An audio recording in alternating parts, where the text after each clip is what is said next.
Sekjen DPP PDI Perjuangan Hasto Kristianto tiba di Ambon dengan agenda membuka Konferda ke-6 PDI Perjuangan Maluku dan Konfercap Ambon, Seram bagian Barat, dan Maluku Tengah. Ahad pagi Sekjen PDI Perjuangan Hasto Kristianto tiba di Ambon menggunakan pesawat komersil. Di Bandara Patimura, Hasto Kristianto dijemput Ketua DPD PDI Perjuangan Maluku Ben Hurwatubun, Sekretaris DPD Mercy Barens, Bendahara Ningsi Bako bersama fungsionaris DPD dan pengurus DPC 11 kabupaten kota. Agenda utama Sekjen DPP PDI Perjuangan selama berada di Ambon menghadiri sekaligus membuka Konferda ke-6 dan Konfercap Ambon, Seram bagian Barat dan Maluku Tengah.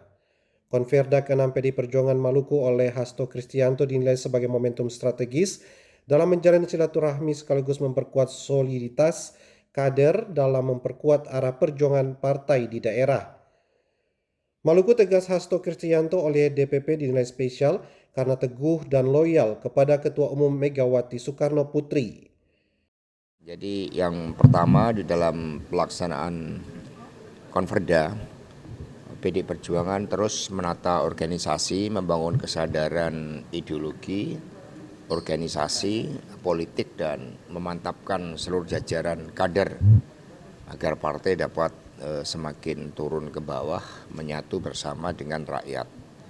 Kemudian yang kedua, Maluku ini sangat spesial di dalam seluruh perjuangannya karena kader-kadernya sangat loyal ya kepada Ibu Megawati Soekarno Putri, kepada Bung Karno, dan juga PDI Perjuangan.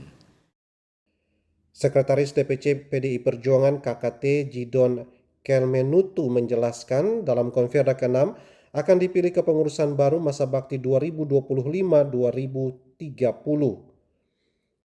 PDI Perjuangan Maluku hari ini menggelar konferensi daerah ke-6 dan kita akan memilih lagi pengurus DPD yang baru masa bakti 2025-2030. Harapan kami dari DPC dari 11 kabupaten kota di Maluku bahwa 5 tahun yang akan datang akan lebih baik lagi dari sekarang untuk kita bagaimana meraih kemenangan kita, memperjuangkan kembali hak-hak rakyat kita, khususnya PDI Perjuangan.